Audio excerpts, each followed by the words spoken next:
This is the Master Marketer Show, powered by Proofpoint Marketing. Each week, we explore the mindsets, skill sets, and tool sets the top B2B marketers use to drive results. Gain actionable insights, one masterful, revenue-generating success story at a time. Let's get started.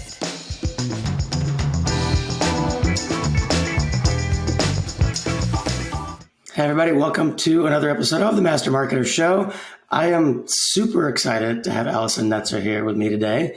And Allison is the CMO of Nymbus. They're a really cool company. We can talk about a little bit what you all do and how you do it, because I think there's an interesting story there and it relates to what we're going to talk about, which is culture, and specifically how culture impacts pipeline.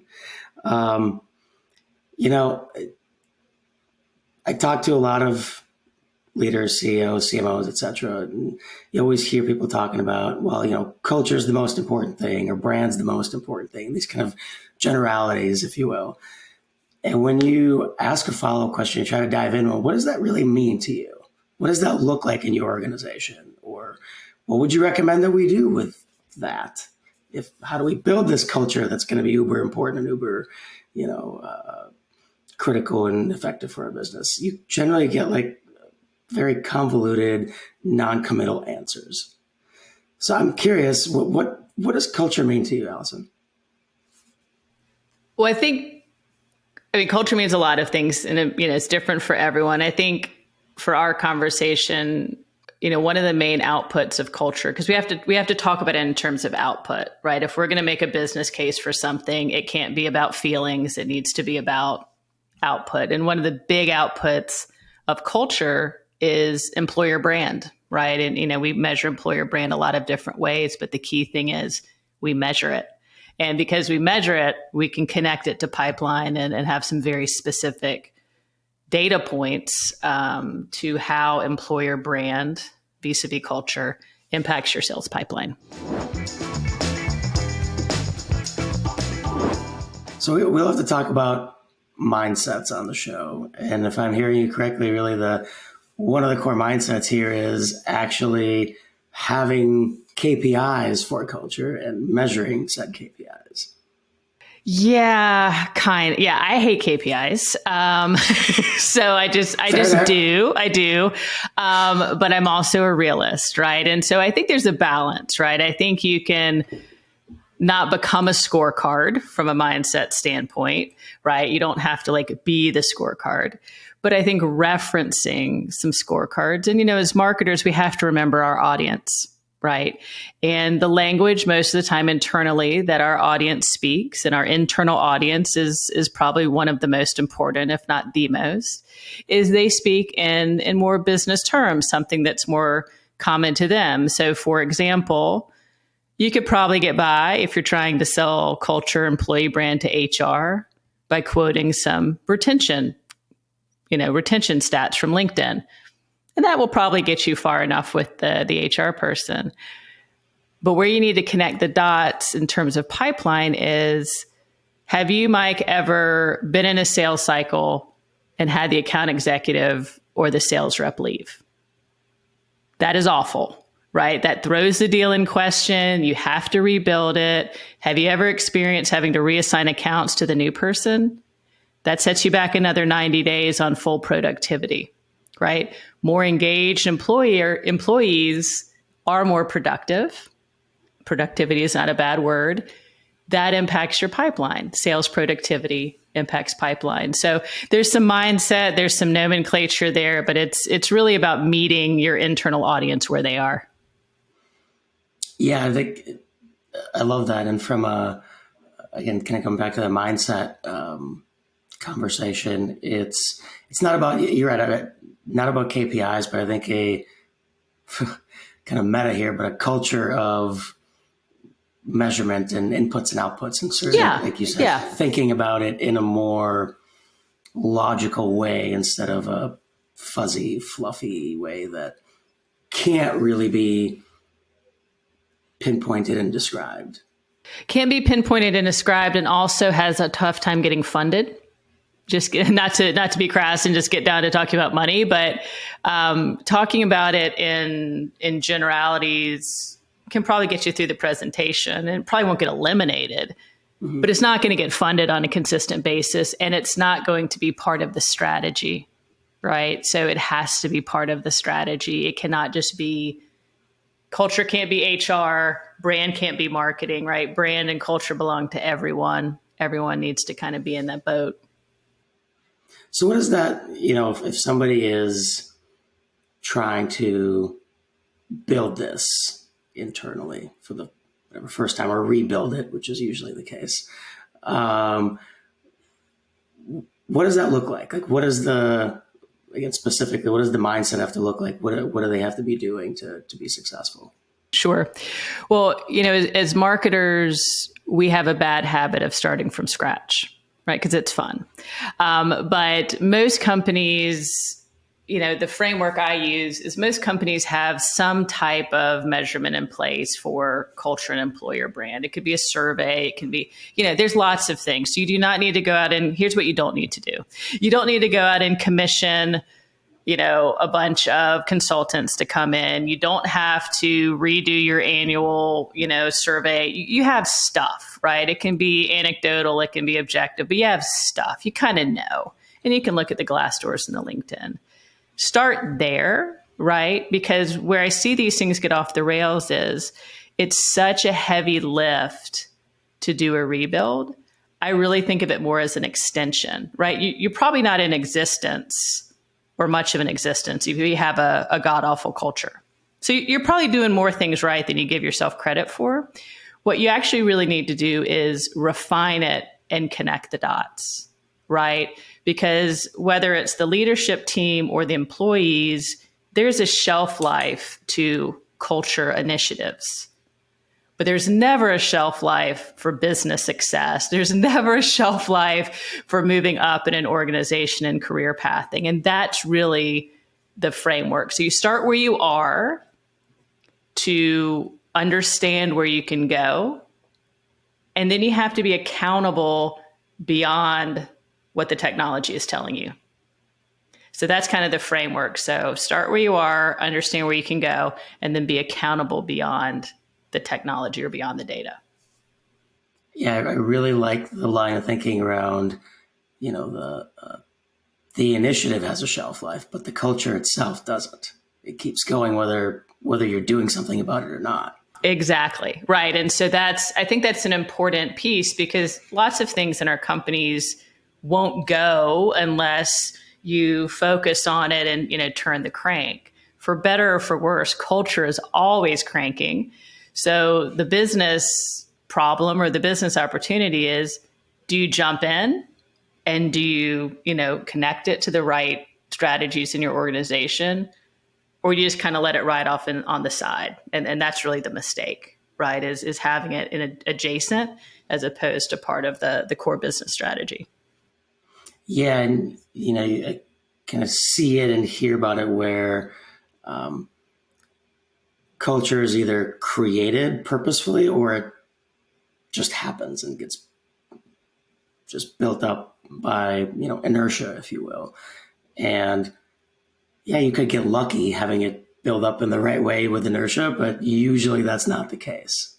Right. It's usually not. I mean, sometimes, all the case studies, we read about it when it's at the end, like the Zappos and the Starbucks, and it's like, oh, that's nice, but Proofpoint doesn't have that budget and Nymbus doesn't have that budget. So where does that lead me? And some of it's in going back to some of the basics, right? Just again, with pipeline in the US, the work groups that have the highest turnover are sales and marketing. Who touches the funnel the most? Sales and marketing. If you have a strong culture and then a strong employer brand, so you've got that higher retention, you're protecting your pipeline, right? You can churn pipeline by a customer not renewing. You can churn the hell out of pipeline by not having the same people working on the funnel and working on the pipeline. So there's a real connection there. And then there's a real connection on the productivity side. When you're hiring a salesperson, you're also hiring their network, right? And if you're churning, or if they don't feel like this is the place for them, they're not going to open up that network, right? I know you guys write a lot about referrals and referral business. That referral, i.e. the salesperson going back to someone that they've sold to before, is not going to happen if they don't see themselves staying there or they don't have confidence in the company. So that's another kind of pipeline connection too. That's fascinating. As you were talking, that's exactly where my mind was going is, is that one of the reasons why people or a lot of companies don't sort of focus on referrals as much as they should and don't realize that they're scalable because they can't. Because if you, like you said, if you have your people churning after a year and a half, then that definitely puts a damper on, brings a ceiling to what you can do.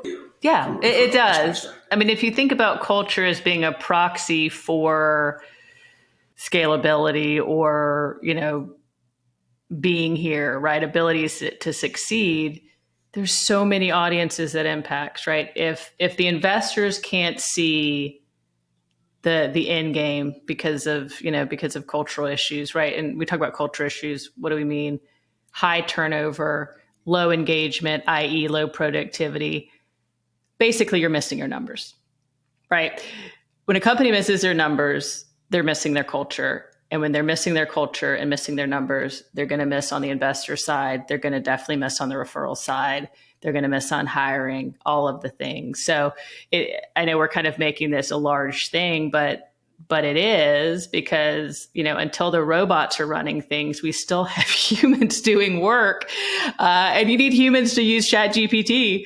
So we have to keep the humans engaged and kind of forward focused. And culture is a part of that. Well, so let's talk about that. I mean, we mentioned the word engagement several times. And again, it's another one of these words that I think gets thrown out a lot, an engaged culture is et cetera, right? It's engagement's good. How do you, two things I want to get into is one, how do you create a culture of engagement? So let's start there. Like what are some things that have to be part of that? Like what does that initiative look like? Yeah, it's another one that's like soft and fluffy, like engagement, like you have the virtual happy hours or you do that. I'm not talking about the social schedule, right? Like I think those are important, but that's not what I mean by engagement. How I define engagement is, as a brand, we have awareness and resonance. Are people aware of your brand? And are they aware of your brand for the right things? Is it resonant? And the number one audience for that is internal. And the super number one audience of that is your sales and your marketing teams, right? So when I mean engagement, it's more, I would say, are they conversant, right? You talk about the pitch, you talk about the messaging and positioning. If they don't get it, i.e. engagement, because engagement is getting it. Because if you don't get it, you're not going to stay there. If you get it and you believe it and you can repeat it, you are engaged. That's why you need engagement. It is not about the giveaways and all that stuff is fine. But engagement is not a survey. You see it in people's actions. Do they get it? Do they understand it? Can they repeat it? And if you're mandating productivity, you don't got it, right? Number one thing for highly engaged people is not that they're happy or, whatever, they wear the t-shirt. It's that they do the work without being asked. It's that they see the vision and it makes productivity a good thing, not a bad thing, right? It's not enforced, it's inspired. And that's the engagement that you're looking for. So how you do that is actually less of the fluffy stuff and more of is your vision accessible to everyone in the company? Is it communicated? Are you living it, working it, breathing it as a leadership team? Right? It goes back to some of those pieces as opposed to the fun stuff, right? People have to get it on an intellectual level. They have to understand it. So are you communicating that out? Even a bad vision, well communicated and well understood, is better than a great vision that's not, right? Like as marketers, it's the analogy is like, oh, you're interviewing for a job. We've got the best product ever. It's just nobody knows about it. Red flag. Don't take that job. It's the same thing. It's like, we've got the best vision. It's just nobody gets it yet. That's not them. That's you. Your communication is off, right? So it's really a communication strategy than any kind of HR type activity. Yeah. Do they get it? Do they believe it? Can they repeat it? Like that's the simple thing. And I love that because it's something that we internally spend a ton of time on. And, some of the things that we look for as qualitative measurements of this is through our recruiting process. Does that on its own build raving fans? Which for us it does. Like we have people that didn't get the job that follow us, that continue to want to work for us, that want to refer us business, that want to work with us wherever they do land, et cetera. To me, and a big part of that is that's not just because we have a great, what people generally would call as culture, right? Internal, whatever. And we are people first, all that fun stuff, but it's because they believe in how we talk about marketing, how we think about marketing, which means they're going to want to work with us somewhere else, even if they don't get the job here. I think that's an interesting, I don't know if you've seen that. I'm curious from, any of the research that you've done around this. Yeah, well, I took some notes so yes, I do have some research on it. So a couple interesting things talking about kind of the recruiting and those types of things. So LinkedIn did a study that 75% of job seekers consider an employer's brand before even applying, right? So from a cultural standpoint, what keeps me up at night is not so much the conversations I'm having, right? If you're talking about hiring, but who are the conversations I'm not talking to? Who are the people I'm not talking to? Because they're not in the funnel at all, right? Because of what they've sort of gleaned. The other thing that's interesting, especially as we get into this economic environment, because it's super easy to get a little sassy as employers, right? Because it's a tight market. But remember, and this was recent, this was 2 months ago from Glassdoor, 69% of job seekers would not take a job with a company that had a bad reputation, even if they were unemployed, right? So then kind of going a long way around back to pipeline, you think about the due diligence process.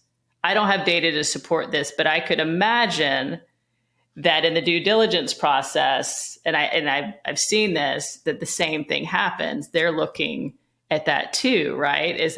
Are those people going to be with my account? Not talking about sales anymore, talking about the back end teams. Are they going to still be with my account in XYZ contract time? So when we talk about pipeline, that's a big, big piece of it, right? So you've got the hiring and the retention, because what usually drives a pipeline goal up? Missing your cash plan. What's one of the ways you miss your cash plan? You overrun on regrettable and sometimes unregrettable attrition, right? So that helps you or hurts you, right? You miss your cash plan, so your pipeline goes up, and then you've got more churn, and it just creates this thing. So we would say impacts pipeline. It can boost it. It can also put a lot of pressure on it if you don't kind of watch these things. Yeah, and I could totally see, any enterprise level deal or anything that's a long-term engagement. Like if I'm trying to think of some of our clients, like let's assume I'm a med device manufacturer and I'm hiring an external engineering firm to do some product development for me. It's a 2-year project. You bet I'm going to go to Glassdoor and see, okay, do these people stick around? Because I can't afford to miss my deadlines, because then there's no way this thing's ever coming to market. If it comes to market, it's going to be too late. Right. Exactly right. But even if you're selling t-shirts, right? Take it out of enterprise. There was a Gallup poll that was done a couple months ago that folks that work so non-leadership level folks that work for companies, if they understand and believe in the employer brand, they're 21% more productive. So you've also got the output piece, right? So whether they're in customer service, whether they're making the t-shirt or whatever it is. So from the, all levels of the organization, productivity, protecting churn, being able to have the brand out in the market, so awareness and resonance, all of those things come back to culture. And so hopefully that's some data, some good points that folks can take back. Because I think we got to try a new route, right? We got to try a new route when it comes to kind of selling this type of strategy internally. And hopefully this is a route folks can take. 100%. One thing I want to go back to that you mentioned is the word vision. So, you mentioned even having a bad vision that's clearly communicated is better than a great vision that nobody understands and can follow. In your mind, who does this well? Like, can you tell a story or give an example of where you see this play out that's really effective? Yes, I can. And when I'm saying vision, I do not mean vision statement, and I do not mean the business school exercise of get your vision statement on an index card and everyone can repeat it. I'm not talking about the rote memorization. I'm just saying, when I say get it, I mean like get it in Allison's way, get it in Mike's way. So just want to caveat that. I'm not a proponent. Thank you for defining that, because that is really important. It is. And there's nothing wrong with having a pithy vision, and there's nothing wrong with having people be able to say it. Like, that's totally cool. But we've got to go beyond that. So I think there's probably two examples I would give of a company that does this well. Are you familiar with Moz out of Seattle? So they're an interesting one because they don't actually really have a vision statement. But when you look at their employees, whether it's out on social media or kind of in official communications, there is a very clear vision there, right? Everyone is saying the same thing in very different ways. But I mean, that's a small company, like very small company, really good revenue.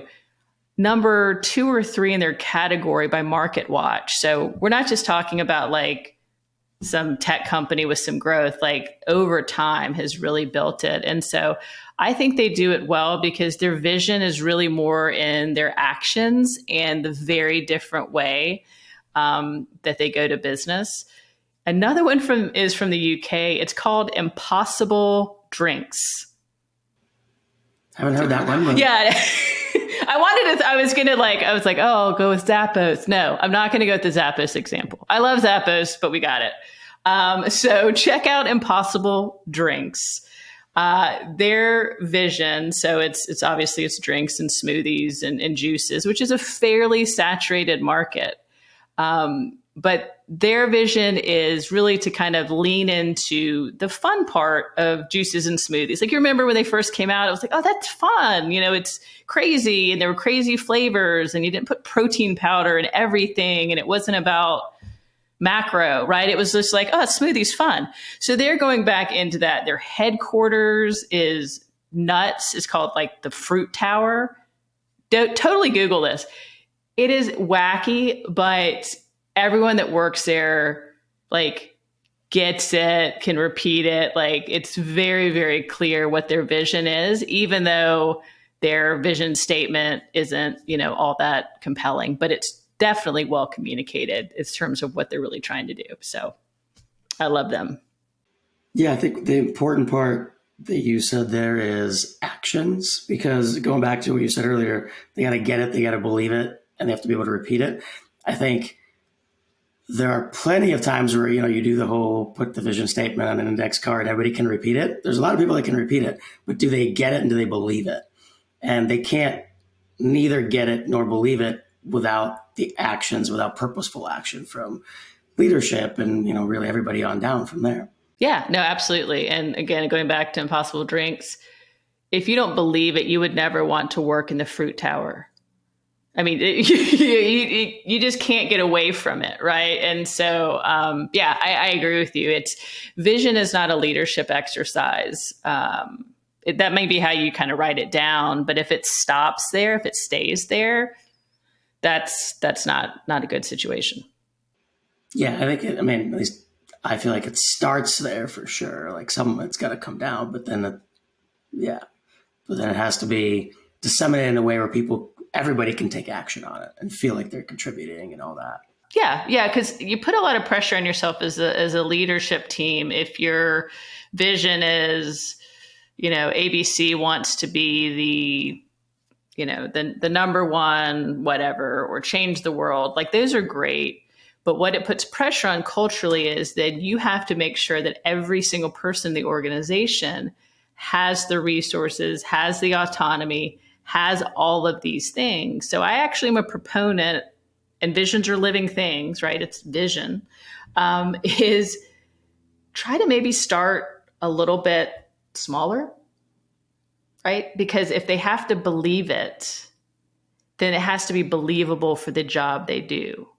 So for the person selling t-shirts, how can they believe that your company wants to solve world hunger?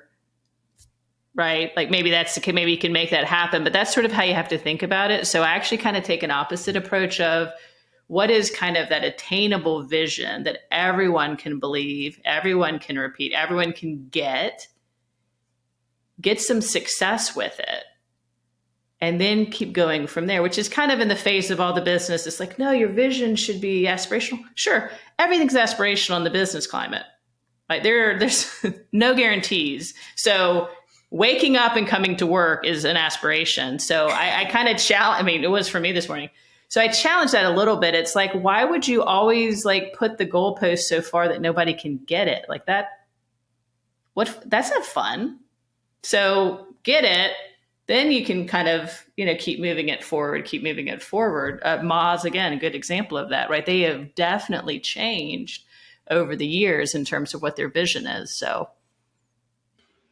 Yeah, I think you're right. I think if we look at the companies out there, large or small, that have had longevity through the decades, I think we'll all see that, where you can see that their vision statements actually do change and they evolve. They do. Yeah. Right. And in this climate, I don't think it's by happenstance. Yeah, no, definitely not. And in this climate, right, as we're kind of less on the hyper growth, more on the safety and soundness and all of that, which is, totally, it's fine. It's a business cycle. When we talk in 9 months, we'll be talking about growth again. But you're right. It changes over time because it is a building block of the company. It's part of the strategy, right? It's not just an output from an offsite. It's part of it, which then plays into culture, which then plays into employer brand and all of the kind of the things that we've talked about. So one more thing I want to go back to is, you mentioned turnover being a killer for pipeline, which makes complete sense. And you specifically mentioned, where do we see the highest turnover? Sales and marketing. Okay. One of the things I come back to there is, I don't know this for a fact. I probably should have looked it up before we talked. But if I had to guess, the two specific positions with the highest turnover are VP of sales and CMO in terms of the shortest tenure. Nope. You are correct. You are correct. That is correct. Yes. So let's talk more about that. I guess first question would be, why do you, either through your research, why do you believe it happens, or just even a hunch? Why do you think that's where we see the most turnover? So on the CMO side of things, I think we could probably have 3 sessions on this, but here's what I will say. There was an interesting article, this was probably about a year ago, but basically that looked at the tenure of CMOs and the desire of the teams to rebrand. And that is because CMOs are seen as the ones with the crayons, right? That brand is your logo and your color. And when you're ready to change that, you've got to change him or her out. So that's a failure on both sides of not having marketing and brand at the strategy table. So it's a failure on the CMO's part for only showing up with pictures and not making the business case for brand. And it's also on the rest of the leadership team for not understanding. So it's a culpability on both sides. But it's because the CMO is too tied to brand and not to business outcomes. right? And what I love from our initial conversation was that you literally mentioned brand is the business case. Brand is the business case. It is like I know I'm biased, but I don't understand what else it could be. Brand is the business case. That is what you're doing. And so it encompasses every function within the company. So as CMOs, we have to be responsible for how we show up. We have to be conversant. We have to be able to speak to a CFO outside of just our budget. We have to understand these things. We have to participate in business conversations and discussions and be at the strategy table, not be the one that the plan is handed to. And then we start talking about MQLs and SQLs and whatever the hell, that kind of stuff. So that's really, really important. So CMO 2.3 years is usually the rebranding life. And that, again, is on us for making sure we're educating our colleagues and also hitting the table sometimes. On the VP of sales, this is not research-based. This is my pure experience and opinion, but I've been doing this a long time and I started in sales, is when you miss your sales number, you got to hold somebody accountable. But you don't want to get your chief revenue officer out because he or she is also usually responsible for a lot of non-revenue functions. So that you can't do. So you go to the next person down. And it's usually the VP of sales, which in a lot of organizations is the account executive, right? It's sometimes not like a department head, it's an account executive. And that's accountability, right? That's accountability. That's not necessarily a bad thing. But I also would argue there's other ways to kind of demonstrate and show accountability besides that, right? Because we give ourselves a lot of grace as leaders for down cycles and up cycles, but we don't necessarily do that when it comes to the pipeline. We tend to just forget what the world is doing when it comes to pipeline because we don't want to make excuses, and I get that. But everything operates in context. And so what you really want to do is look at how well is your sales team taking responsibility for reality, not arguing with reality. Sales are down. Okay, you have to now outbound, those types of things. So how well are they reading that? I think is important. And I think if you approach it that way, you may not have as much turnover, right? Because again, it goes back to engagement. If they're engaged, they're going to realize we're in a down economy right now. And being on the road is great, but it's a lot of first level conversations. So how do they get more productive? How do they do these things? If they agree with the vision, they'll do those things and hopefully stay in the seat for a full sales cycle or two. Yep. One of the things I really want to ask you is, what do you see as the interplay between brand and culture?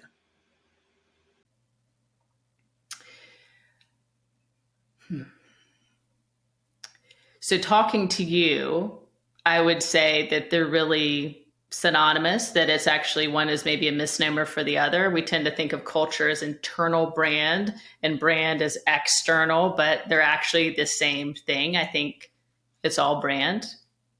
So I think that's different.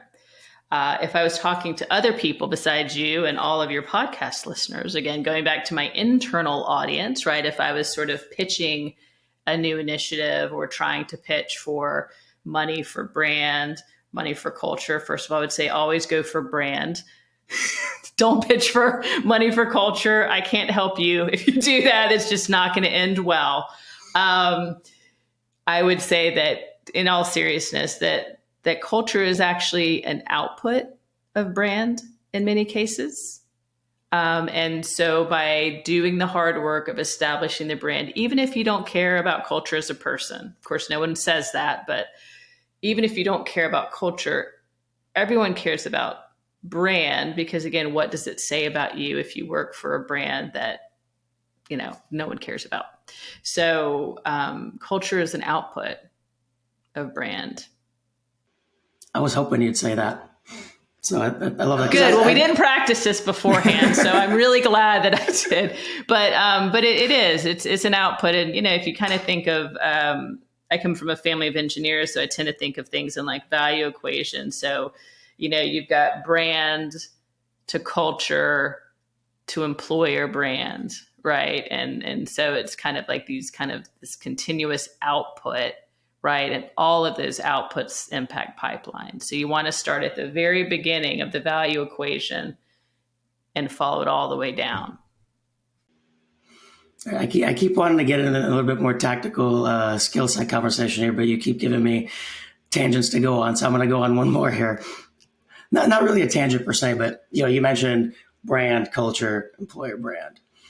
A belief that I have, at least, and I'm curious on your thoughts here, is the companies do themselves a disservice by separating their brand from their employer brand. And they kind of create them almost in silos. And they give them separate taglines. I know the taglines are obviously, whatever we'll call them, marketing stuff, but they're still there. And to me, that's a big miss because you're missing the opportunity in your recruitment cycle to really educate on what is your core brand, what is your core vision and mission all about. And then you bring somebody in because of what we typically see as quote unquote culture. But when they come here, they don't get it and they don't believe it, at least not right away. So what do you think about that? Yeah, no, I absolutely agree. I think if something is good enough for a client, it's good enough for an employee. If it's good enough for an employee, it's good enough for a client. But that puts some pressure on us as marketers because that puts an end to this is the internal only version of the deck, or that kind of thing, or this is just the Google Doc. So yeah, you got to kind of keep everything, pristine. I agree that they shouldn't be separated.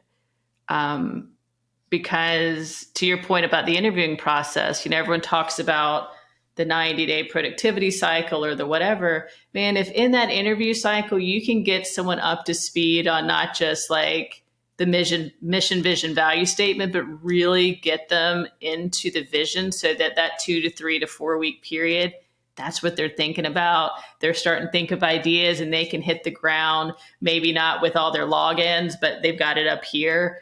That is fantastic. When I was talking about kind of brand to culture to employer brand, that's sort of a series of outputs. So that's sort of going back to that business case piece, right? Brand is the thing, right? It's the cloud and everything kind of drops out of that. So that's to sort of build understanding for non-marketers of what are all of the outcomes or outputs of brand, right? And again, speaking their language, like people get employer brand, your HR professional is going to use that language. So pipeline is an output of brand, employer brand is culture, all of those sort of things are outputs of brand. But you're right, it shouldn't be separate in the way you think about it. But sometimes there's separate outputs, right? Like a Glassdoor rating or whatever. There's some separate outputs, but it's the same set of actions.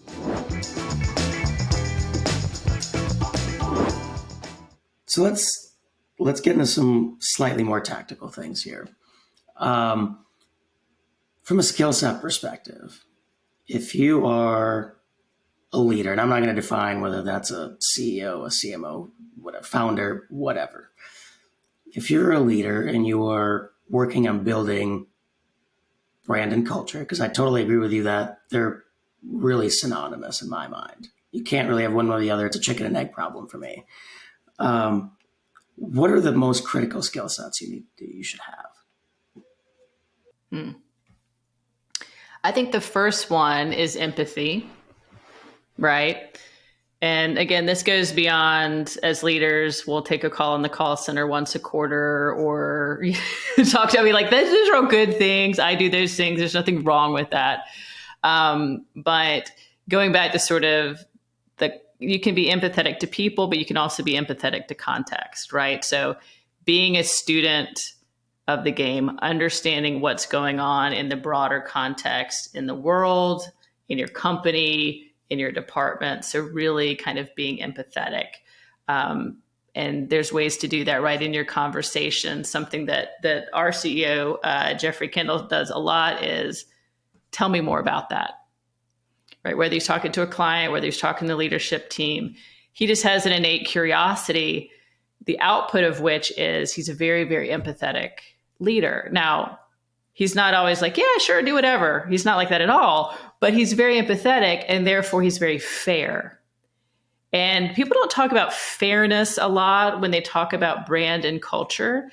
But boy, I can tell you, you can have all the parties, all the perks, but if there's not fairness in the decision making, if there's not like a clear-eyedness and it's just like here, that's trouble, right? And that's actually where culture sometimes can overstep, is because cultures can be so immersive. You know, you've got the tattoo, you can't see the broader market that you operate in, or the fact that I work at Nymbus, but I also do a couple other things like mom and this and that and that. Everyone's a multi-hyphenate. So that's empathy too. So I think probably the number one thing is empathy. And I think the number two, again, this may or may not be what you were wanting me to go down, is persistence, because man, it drives me nuts. People will let a sales cycle that has sign of life go on forever, right? They will let financial analysis go on forever. But when it comes to anything having to do with brand or culture, it's like, did the campaign work? Did it not work? It's like, whoa, man, like it's been 2 weeks, so persistence, you have to persistently make and push the business case for brand, just like everyone does with sales, with finance, with HR. It is right up there. And so you have to be persistent. You cannot give up and have yourself delegated to a campaign. So what does that look like from the CEO's perspective? And what does that look like from the CMO's perspective? Because like we talked about before, both are at fault for what we see today, I think, in the business world. Sure. So from a CMO or anyone's perspective, I would say from a CMO specifically, don't dread the board meeting. Be annoying. Get on the agenda every single time if you can. Be in the board meeting somehow, even if it's just to observe, right? Because going back to empathy, you're not going to get the full context if you get it from a person at the next meeting, right? And then on the persistence, we're pushing this water uphill, right? Some of our colleagues, the water dumps on their heads, right? We're pushing it uphill all the time. And that's fine, right? That's part of the fun of it. So that's where the persistence comes in. So as far as like specific tactics, always try to be in the board meeting. Always be involved in the pre-sales cycle. Not the hand waving once the contract is signed, but at the pre-sales process, right? Even if your product has nothing to do with marketing, or you think it doesn't have anything to do with marketing, always be there, because that's how you're going to hold yourself accountable, right? If the stuff your team puts together in a conference room sounds ridiculous in person, you need to be there for that awkwardness, right? You need to see that. And in best cases, you need to be the one saying it and being like, wow, that was awkward, right? So there's an accountability piece there. So that's what it looks like, I think, from a CMO perspective, is push. Not defend, but push. Always push. From a CEO standpoint, I'm really fortunate. I worked for Jeffrey for 7 years now. He is a sales and marketing focused CEO. So I'd say first and foremost, if any of this conversation and you're like, yeah, hell yeah, make sure you're working for a sales and marketing CEO and not a product CEO. I'm not trying to be rude. It's just not going to be a match, right? So that's just kind of calling it like I see it. And then also from a CEO perspective is just being at least 1% open to the business case. We listen to pitches from partners, investors all the time. Listen to the pitch from marketing. right? With the same kind of eyes and ears, and just be at least 1% open to it. I could totally support the first part of it. I mean, everything you just said, but the first part, because being the CEO of a small organization, I get to do a lot of these things. And yeah, I can tell you that I've been responsible for putting together new messaging and then being on a sales call and going, wow, that was awful. Yeah. That's not going to work. Let's try this again. Yeah, exactly. And I think that's great, right? I mean, so, but yeah, I think being involved in that is super, super important. It's humbling, but it's also, I think it makes things go faster too. I do. And also I would just say, kind of from a brand standpoint, you take, like Proofpoint, right? You all have a vibe, you have an energy, you're doing cool things, you've got amazing content. It's a miss, no matter what your business is, to think that one of the reasons why you got that call or that meeting wasn't because of how you do the marketing. They want whatever some of that is, right? FOMO is a real thing. And so being able to meet the marketer or the leader that kind of was responsible for doing the thing that made them call, even if they're buying a widget, is a really, really good sales tactic, right? Because you're the cool person and everyone wants to be cooler, whether it's widgets, t-shirts, enterprise sales, everyone wants to be a little cool and different. We have that distinct privilege of being able to kind of be a little bit apart from the machine. It's a great sales tactic. Yeah, I totally agree. And I mean, obviously we're in a slightly more fortunate situation, maybe you could say, that because we're selling to marketers. But I mean, I can't count the number of times I've been in a call and hey, that thing that you did, what tool are you using? Or how did that work? Or all this kind of stuff where it was totally unrelated to what we're actually here to talk about. But, and it gives them that opportunity to ask that kind of question. Not that they couldn't ask it to our director of growth. I mean, he's involved with a lot of the same stuff. But it's talking to the source. And again, kind of going back to that empathy and that persistence. I mean, the whole reason you and I got to know each other was because you sent me a pack of playing cards. Right. So yeah, whether you're selling to marketers or someone else, just, building in public, like you guys talk about, that's a huge, huge part of brand, right? So going back to tactics, maybe one of the other tactics people can think about is build in public, right? Build in public. There's no better way to build and get feedback on your brand, on your culture, on your products than to build in public. And that's transparent. 100%. I mean, if anybody needs an example of that, I mean, just look at what's going on in the AI space right now. I mean, the companies are building in public. They're the ones that are, at least as of right now, ahead of the curve, at least in terms of share of voice. Let's put it that way. Yeah, no, exactly. And I think that's great. And I think that's a great example of vision, right? Your vision could be, hey, we're going to build in public. That's our vision. And people can get it, they can believe it, and they can repeat that.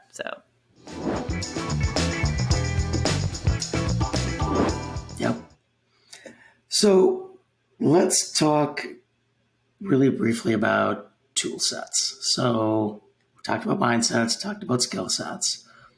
What are the tools that, again, somebody needs to be able to execute brand and culture? I'm going to start lumping those two together just because of this conversation, what we mentioned earlier. So when I say tool sets, I'm not talking about software platform, although there is one, great, let's talk about it. But I'm talking more broadly in terms of, is there a particular process that you've seen work? Is there, a particular team structure that works for this? Anything that's more really, really tactical. So super tactically, if folks don't already subscribe to the Kantar, Kantar Brand Z report, absolutely would do that. It's free. You will get some sales spam, but whatever, but it is absolutely free. That takes the brand value. I'm not talking about the market cap, but the brand value, by region, by, different industries. It's a great, great place to take a look and then really work backwards, right, on what some of those companies are doing, especially outside of your industry. So that's one. The other piece is, if you think about what are the last one or two things at your company that worked. Why did they work? How did they work? What kind of team did they have, right? Because I don't know everyone's business that's talking or that's listening, but if there's something that has worked, right? Something got pushed through that you're like, what? Like, we're doing that. Okay. How did that happen? Replicate that as long as it's ethical, like, because that's the lane, right? Someone has opened that lane for you. Just go through that lane. Do not create it yourself. Go through what's already working. That's easier to do. So that is one of the tools to use, is what are some things that have kind of worked before. Then on the brand and culture side, again, remembering that it's a business case, tactically, you need to set a cadence. If you have a corporate calendar, great. If you don't have a corporate calendar, use your Google Calendar. Set cadence to revisit vision, to revisit some of the pieces on the employer brand, whatever the things are that are sort of your ingredients. Build the discipline, set the reminders to revisit those in an objective and a subjective way. And that's probably the third tool. Is there is quantitative and qualitative to all of this. You need to have both components in every piece. So if you're looking at employee engagement, if you're looking at retention, like, great, we retained 100% of our employees, but everyone hates each other, like that. Okay, so you have to have quantitative and qualitative. That goes back to the business case piece of it.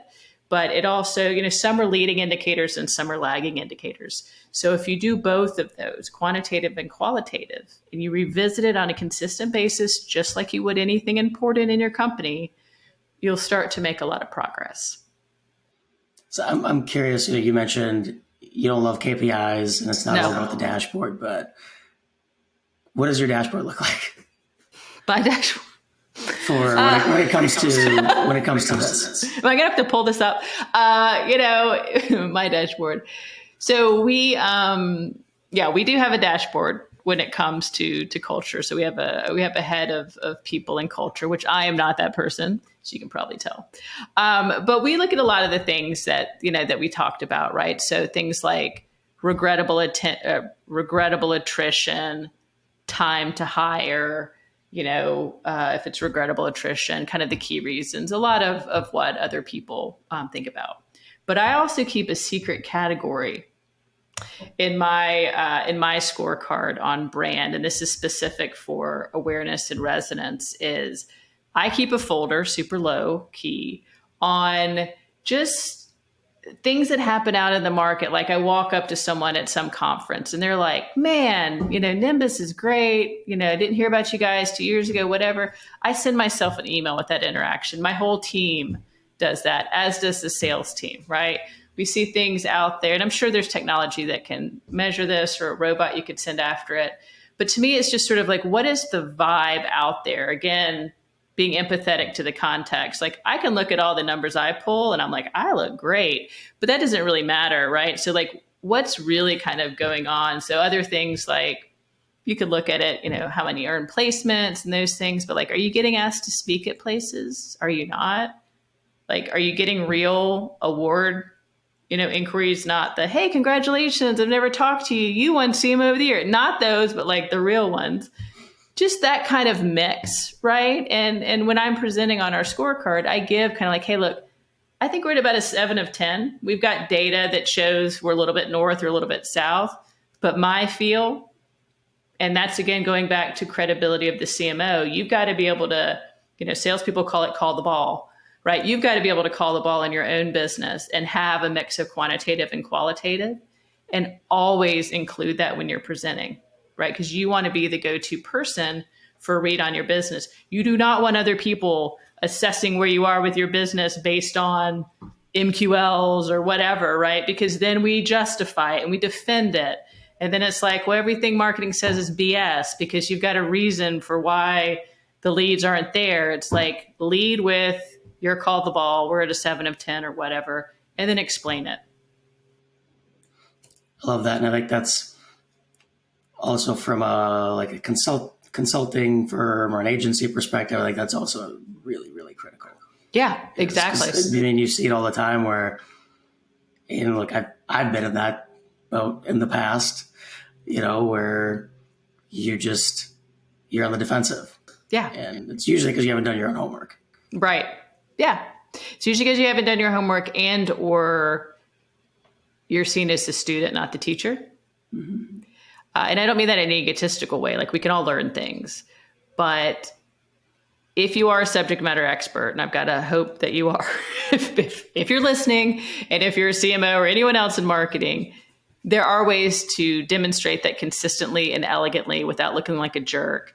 Take those opportunities, because what you'll find is you'll get into more dialogue and less defensiveness. There'll be more curiosity from your colleagues than calling out. And that is when you're like, okay, now that I don't have to talk about why we got 67 leads from this conference instead of 95, because that was what was in the spreadsheet, I can start talking about the real stuff, which is the brand stuff, the culture stuff. And then, of course, the tactics have to work. I'm not discounting that. But that's really where you want your time to be spent discussing with your colleagues. So we've talked about pretty much everything. So much. Awesome. We've covered everything. I'm sure we could easily go on I've got notes here for a whole bunch of other things I'd love to be able to ask you, but I know your time is valuable, so you got plenty of other things to do. Let's talk more specifically around results. I mean, you told one story, Ramaz. Whether it's at Nymbus or anybody else that you know of through the research that you've done, what are some of the results of doing this right, of really focusing on culture? And again, specifically, we're talking about culture impacting pipeline. Yes, culture impacting pipeline. I mean, you absolutely can use, Nymbus as an example. I mean, it may be a little bit self-serving, but it's a build in public type situation where, we brought a new leadership team in 3 years ago expressly to pivot the company to a different go-to-market and a different culture, because that was a challenge. And there were reasons for that. But it was a challenge walking in. So when we're talking about 1 to 1.5 stars on Glassdoor, kind of some other stuff, again, reasons for it. But one of the very first things that Jeffrey Kendall, our CEO, did, we did 3 things immediately. One is he made every single person a shareholder, right? Which is pretty unusual for a company our size. We had about 100 and so people at the time. We have about 400 now. So that, again, that sort of believe it type piece. It's like, no, you're important. Oh, really? Yes, you are important. You are a shareholder in the company. So that was first. The second is, normally when you're filling out your leadership team, you're going to do the glitzy hires first. One of the first hires he made was our chief people and culture officer, right? Which is, again, unusual. That's usually you add that person and then you add the marketing person, when you've scaled. But so that was the second thing. And so I think that was done extremely well. And then third, we celebrate, we suffer in public, right? We've had our knocks, we've had layoffs, we've had other things, but it all happens in the public domain. We don't, curate what's out there from employees or even from ourselves. You can see by some of our strange social posts that happen sometimes. We just put it out there. And it's worked because the type of solution that we do, so we're in banking and financial services, and we focus on, serving markets that are not served very well today, and kind of in a nutshell. And so that openness, that everyone having equal value, that focus corporately on people and culture is really part of the solution and the product that we sell, right? And so I think that's a good example of it working well. And, we've grown, the 100 or so to over 400. We're a private company, so can't disclose sales numbers, but you'll just have to trust me. We're in a very different sales place than we were a couple years ago. And probably most importantly, it's been fun, right? And I think that's been key because this is a tough industry, financial services, tough industry. Everyone can read the news. But to have an organization that's still together and still, still rowing in this climate is I think a feat in and of itself. I think another one just to kind of throw out there, and I think you're familiar too, is actually over at Autobooks and what Derek Sutton has done with his team. So if you're not familiar with Autobooks, you can Google it, small business banking solutions. But they are completely aligned around this jobs to be done culture. Like so into it. Like even in their regular, not at work, having a drink language, they're talking about jobs to be done. I mean, everybody at the whole company. So, I mean, to completely know it, believe it, repeat it in terms of the vision. And I mean, they've had steady growth. You can set your watch by Autobooks, and people love to work there, and people love to work with them. Which I think is important. And it's because every single conversation is about jobs to be done. Love that. So as you were talking, I just pulled up your Nymbus's Glassdoor reviews in case anyone's questioning what you're talking about. Oh God, I probably should have checked. I was like, I checked it last week. 4.5 stars, which is pretty good. 87% recommend to a friend, 90% approve of the CEO. So that says it all. I mean, not about all, but a lot. It says a lot. Yes, it says a lot. No, but yeah, and that's, that's about kind of doing everything, out in public. And I think how you address Glassdoor, reviews that maybe aren't sterling and things like that is also just kind of going back to tactics. I mean, that is as important as a client calling and complaining about a product. That is a client calling in and complaining about a product. Like your brand, could be a client later. Yeah, it could be a client, or not. But your culture, your brand is your product, and so that is a client complaining about a product. They need a call, they need to be addressed, and same way you would if it was a paying client. Awesome. Well, Allison, this is again. I can keep talking to you for easily another hour or two about all sorts of things, but I know we're already a little bit over time. Okay, no problem. Do you have a couple more minutes available for our lightning round, or do you got to run? All right. We'll do the lightning round really, really briefly. I'll skip over a couple questions, keep it quick for you. All right. What is the main KPI used to evaluate marketing success? Vibe. Love it. Never actually hear the first person that's ever said it, but based on our conversation, I totally get it. Yeah, it's makes vibe. Sense. What is your favorite sales or marketing book? Think Like a Brand, Not a Bank. Love it. Anybody wondering? That's Allison's book. Yes. Another one I would throw in there would be a book called Subtract by Leidy Klotz. It's the art of subtraction in an add everything world. I love that. Actually, I'm not going to make this a lightning round because I'm going to keep responding to your answers here. But again, it's the first time I've heard that one, and I love it. That's one of the things internally that we've tried to focus on is, okay, what can we take away to make things better? Yes. That's a book for you. All right. What is your least favorite business word or phrase? Perspective. Okay. Like when people say from a such and such perspective, you can just say, I think that's wrong. Like you don't have to keep being like, well, from that perspective. I'm like, no, just it's wrong. Just say it. Yep. What is your favorite either song or band or type of music to listen to as you're cranking on deep work? Oh, I don't listen to anything when I'm cranking on deep work. My favorite song that I listen to when I'm getting pumped up, like for this, is You Don't Own Me by Leslie Gore.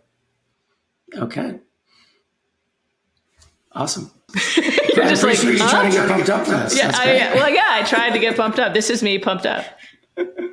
Awesome. All right. Well, Allison, thank you so much. This has been fun. Hopefully you had a good time too. Tons of amazingly valuable stuff. The research report, I honestly kind of blanked to mention the fact there is a formal research that you actually worked on. Is there an easy URL somebody can find this? Yeah. You can put it in the show notes. Yeah. I would put it in the show notes, and then we're going to put it on our website, thinklikeabrandbook.com.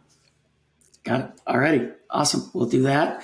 Thank you again. Appreciate it. And it was fun. Everybody else. All right. We'll Talk to you later. next week. Bye. Thanks for joining us on another episode of the Master Marketer Show. We'll be back next week with more B2B marketing success stories. Visit our website, www.proofpoint.marketing, for the full episode library complete with show notes, guides, templates, and more. Make sure to follow Proofpoint Marketing on LinkedIn and YouTube so you never miss an episode. Listen every Wednesday wherever you get your podcasts. Until next time.